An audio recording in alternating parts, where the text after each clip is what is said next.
Well, hello there. Today we're going to talk about the third line of defense in the immune system, acquired on an individual basis as each foreign substance is encountered by lymphocytes, B and T cells. That's right, these lymphocytes react with each different microbe to produce unique protective substances, and let me tell you, it provides long-term immunity.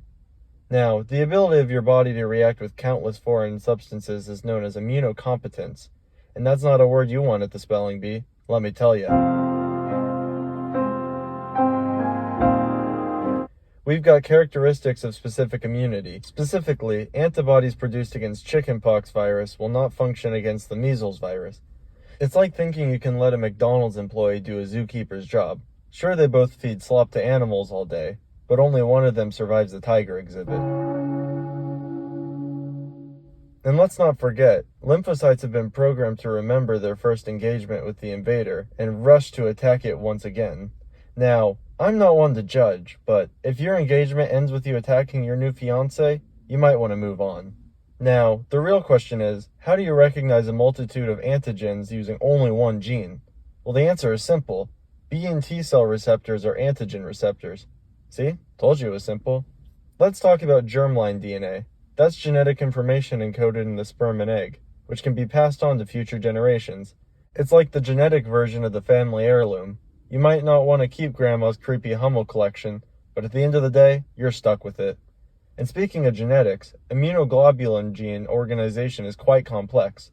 The individual V and C domains are each encoded by independent elements. VDJ gene segments for the V domain and the individual exons for the C domains. Immunoglobulin molecules belong to the eponymous immunoglobulin superfamily. And let me tell you, these immunoglobulins are heterodynamic proteins composed of 2 heavy chains and 2 light chains. Sound like someone's overcompensating for something. And don't forget about the antigen binding site, which is a region at the top of the fork which binds the antigen. It's like your in-laws, very specific and very picky. Oh, the antigen is overcooked and dry. Okay, well, you cook it yourself then, or shut up and eat. The variable, or V region, is where the magic happens, with areas of extreme versatility from one clone to another, which allows for many different types of lymphocytes with different specificities to form. The constant, or C region, is where the amino content does not greatly vary from one antibody to another. Now, the functions of immunoglobulins are quite interesting. They act as cell surface receptors for antigens, which permit cell signaling and cell activation, and they also act as soluble effector molecules, which can individually bind and neutralize antigens from a distance. They're like the toothbrush rifle of the immunological world. Dual function and highly underrated. Ow! Immunoglobulin and antigen interactions typically take place between the paratrope, the site on the immunoglobulin at which the antigen binds, and the epitope, which is the site of the antigen that is bound. In terms of epitopes, there's the conformational, which is lost after denaturation, and the linear, which is continuous and not lost after denaturation. And don't forget about those neoepitopes created by proteolysis, or the splicing of proteins.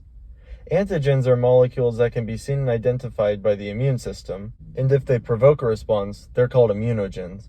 Basically, they're the wanted posters for your immune system, and once they catch pathogens, they'll be exterminated shortly after. Not to high-road the immune system, but here in a little place called America, we have a little something called the Bill of Rights, okay? And it guarantees that you have the right to a fair and speedy trial. Maybe they should read up on it every once in a while instead of killing everything in sight.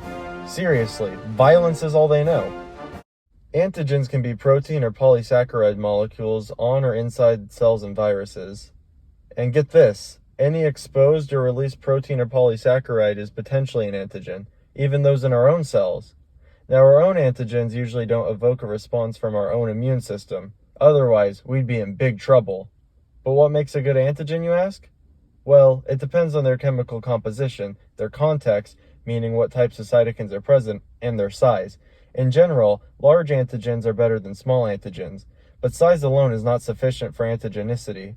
It's like the old saying goes, it's not the size that matters, it's what you do with it. Now, unlike T-cell receptors that only recognize peptides, antibodies can recognize antigens of almost any biological molecule.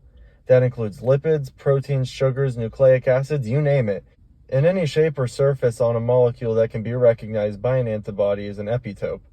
Only some antigens are capable of activating lymphocytes, and if they provoke a response, they're called immunogens. Similar to how you can be an obnoxious narcissist, but if you get enough attention, all of a sudden you're a celebrity. Now, as an A-lister, I can make that joke, but you inferior serfs, you can't. And you should be grateful even that I allow you to laugh at that. But what about small chemicals, you ask? They're usually non-immunogenic, and that's where haptens come in.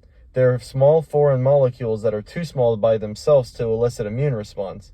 They need to be conjugated to a protein carrier to act as an immunogen.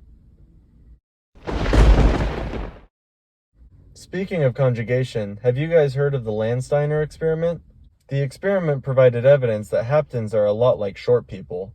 Whenever those who are highly challenged, blame it on the germline for that one, try to ride the roller coaster, they'll be stopped because they're too small. Sometimes, instead of accepting their fate and moving on to boring rides like bumper cars, their small man syndrome gets out of control, and they'll use stilts or even high heels to reach the height requirement to ride the roller coaster. Aside from hating short people, Landsteiner showed that antibodies produced in rabbits could bind to larger molecules conjugated with DMP, a hapten he used in the experiment. This experiment provided evidence for the concept of haptens and demonstrated a high specificity of antibody-antigen binding. This laid the foundation for development of modern immunoassays, including ELISA. He won the Nobel Prize for this in 1930. But let's be real, if he did this today, he'd just win a $25 Amazon gift card and a participation trophy. And after all, was he even really that noble anyway? Didn't think so. Moving on, let's talk about alloantigens and allergens.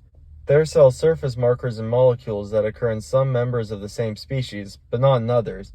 They're responsible for incompatibilities that can occur in blood transfusion or organ grafting.